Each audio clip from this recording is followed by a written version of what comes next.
संवाद times, unreached news. मैं शुभम सोनी बोल रहा हूँ और मैं महादेव बुक का ओनर हूँ। ये रहे उसके डॉक्यूमेंट्स।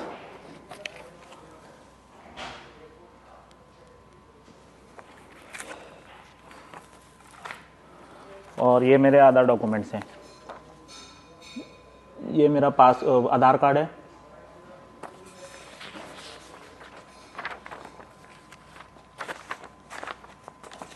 ये मेरा पैन कार्ड है।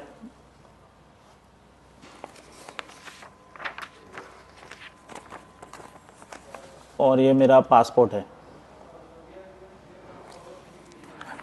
और महादेव बुक का ओनर मैं ही हूँ। ये आपको डॉक्यूमेंट दिखा दिया मैंने। और 2021 में इसको मैंने चालू किया था। ये उसका पूरा डॉक्यूमेंट्स है।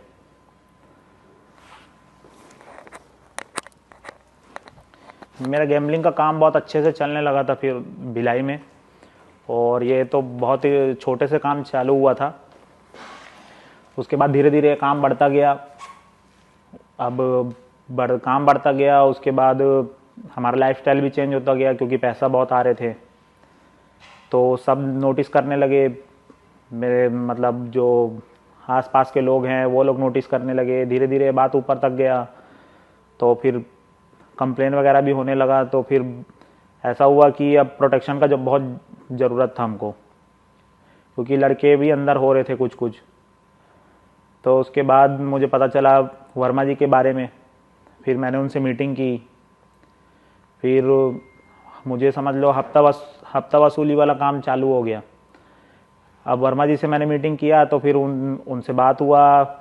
और ये हुआ कि अब उनको मुझे हर महीना 10 लाख रुपए देना है। तो वो भी ओके हो गया। अब हर महीना मैंने उनको 10 लाख रुपए देना चालू कर दिया। तो काम अब बढ़िया चलने लगा मेरा। और पैसा भी कमा रहे थे हम, सब कुछ ओके था। उसके कुछ दिन बाद ऐसा हुआ कि हमारे लड़के फिर अंदर हुए। अब वो छूट ही नहीं रहे हैं वापिस। तो मैंने वर्मा जी को कॉल लगाया कि सर अभी कैसे हो गया, आपको तो मैं पैसा भी दे रहा हूँ, उसके बाद भी लड़के अंदर हो रहे हैं और छूट भी नहीं रहे, बाहर निकल ही नहीं रहे वो लोग। तो वो बोले कि चलो करते हैं कुछ।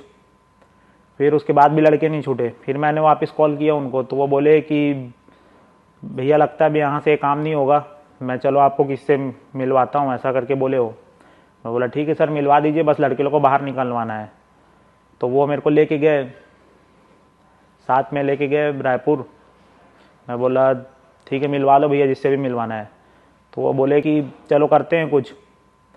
फिर उसके बाद भी लड़के नहीं छूटे। फिर मैंने वापस कॉल किया उनको। तो वो बोले कि भैया लगता है अब यहाँ से काम नहीं होगा, मैं चलो आपको किससे मिलवाता हूँ, ऐसा करके बोले हो। मैं बोला ठीक है सर मिलवा दीजिए, बस लड़के लोग को बाहर निकलवाना है। तो वो मेरे को लेके गए, साथ में लेके गए रायपुर। मैं बोला ठीक है मिलवा लो भैया जिससे भी मिलवाना है। तो वो बोले कि चलो अब मिलवाता हूँ। हम गए साथ में। वहाँ पर सीएम सर और बिट्टू भैया से हमारा मीटिंग हुआ।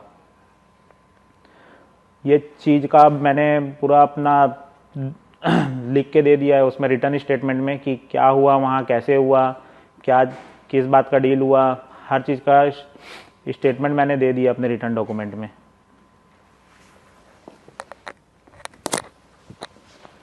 मैं सितंबर 2020 में दुबई आया।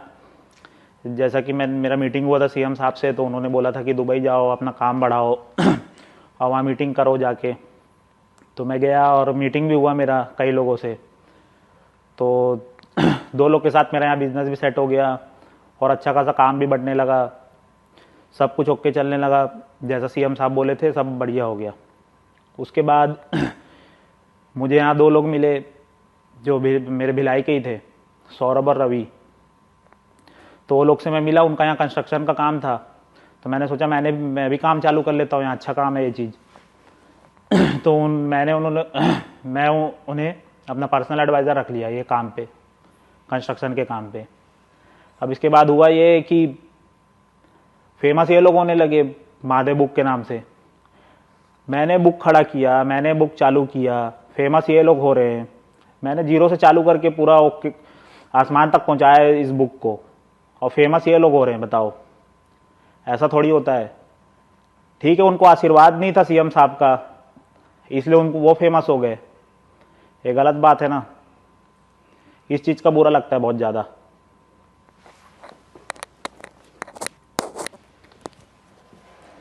एक बात बता रहा हूँ आपको, हमारे सीएम साहब का एक आदत है, बघेल जी का, कि वो कुछ दिन में पलटी मार देते हैं, और ऐसा मेरे साथ हुआ है। जब उन्होंने मुझे दुबई भेजा कि वहाँ जाके अपना काम सेटल करो, लोगों से मिलो, तो मैं गया, मिला भी, और मेरा काम भी बहुत अच्छा सेट हो गया। उसके बाद हुआ ये कि कुछ दिन तक तो अच्छा चला, उसके बाद फिर प्रॉब्लम आने लगा मेरे काम पे। हमारे लोग अंदर होने लगे और छूट ही नहीं रहे वो लोग। मैं फ़ोन पे फ़ोन लगाया जाता हूँ, परेशान हो रहा हूँ। तो वापस मैंने वर्मा जी को फ़ोन लगाया, तो बोले कि चलो ठीक है, आप भिलाई आ जाओ, आपका मीटिंग कराते वापस से। अब मैं डर से पहुँच गया भिलाई कि लोग बाहर आ जाएंगे करके। तो वर्मा जी से मैं मिलने गया। वर्मा जी और गिरीश तिवारी मुझे मिले रायपुर एयरपोर्ट रोड पे। वो फिर लेके गए वर्मा जी तो वहीं उतर गए, फिर गिरीश तिवारी मुझे लेके गए हमारे उस समय के एसपी हैं प्रशांत अग्रवाल जी, उनसे जाके मेरा मीटिंग कराया। अब मैं उनको अपना प्रॉब्लम पूरा शेयर किया, तब वो फ़ोन घुमाए और उसके बाद वो बात किए। लाउड स्पीकर में ही था फ़ोन, तो सीधा सीधा आवाज़ तो समझ आ ही रहा था, हमारे बघेल जी का ही आवाज़ था वो। तो पूरा प्रॉब्लम बताने के बाद उन्होंने वहाँ से ये बोला कि कैसे रे सोनी, तेरे को मैं वहाँ भेजा था दुबई काम सेट करने के लिए, तू तो मालिक बन के बैठ गया है, शेख बन गया क्या वहाँ का। अब मैं कुछ बोल ही नहीं पाया, एकदम मुंह उदास सा हो गया। तो मैंने यही बोला कि सर हम तो छोटे आदमी हैं, आप बताओ क्या करना है, जैसा बोलोगे हम वैसा करेंगे। तो बस वो यही बोले कि ठीक है, आप प्रशांत जी से बात कर लो, वो आपको बता देंगे क्या कैसे करना है। मैं बोला ठीक है सर। उसके बाद हम चल गए वहाँ से। उसके बाद प्रशांत अग्रवाल जी से तो डील हो गया था कि क्या कैसे देना है, और वो सब तो मैंने अपने रिटर्न स्टेटमेंट में भी बता दिया है। उसमें लिखा भी हुआ है सब कुछ रिटर्न स्टेटमेंट में, क्या मैंने किसको दिया है, कैसे दिया है, किसके सोर्स से दिया है, हर कुछ लिखा हुआ है। अब इतना पैसा देने के बाद भी मेरा काम बढ़ नहीं रहा है, अंदर हो रहे हैं लोग, तो क्या मतलब, पूरा फंस गया मैं पॉलिटिकल सिस्टम के अंदर यार। तो प्रशांत अग्रवाल जी के जब मेरा मीटिंग हुआ उसके बाद से मैंने अब तक 508 करोड़ रुपए दे चुका है। हमारे बघेल साहब, बिट्टू भैया और उनके जो लोग हैं, उनको मैंने 508 करोड़ रुपए दिया है।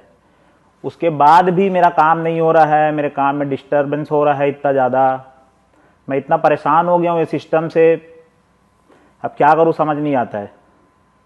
ज़बरदस्ती का अब मेरे ऊपर ईडी का कार्रवाई चालू हो गया है। अब ऐसा ऐसा कुछ होगा मेरे साथ, इतना पैसा देने के बाद भी, तो मैं क्या करूं बताओ। अब बस मेरा यही लास्ट रिक्वेस्ट है हमारे इंडियन गवर्नमेंट से कि वो बस इतना हेल्प कर दे मेरी, कि मैं अब फंस चुका हूँ इस पॉलिटिकल सिस्टम में, मैं इससे बाहर निकलना चाहता हूँ। और आपको जैसा एविडेंस चाहिए, जैसा प्रूफ चाहिए, मैंने जैसे जैसे पैसा उनको दिया है, हर चीज़ का मेरे पास एविडेंस, प्रूफ, हर चीज़, एक एक चीज़ पड़ा हुआ है। तो मैं यही चाहता हूँ कि बस मेरा हेल्प कर दीजिए वहाँ से। मैं भी इंडिया जाना चाहता हूँ वापस। मुझे डर लगता है यहाँ से इंडिया जाने में, मैं वहाँ जाना चाहता हूँ वापस, वहीं रहना चाहता हूँ, लेकिन मेरा हेल्प कीजिए, यही रिक्वेस्ट है मेरे इंडियन गवर्नमेंट से यार।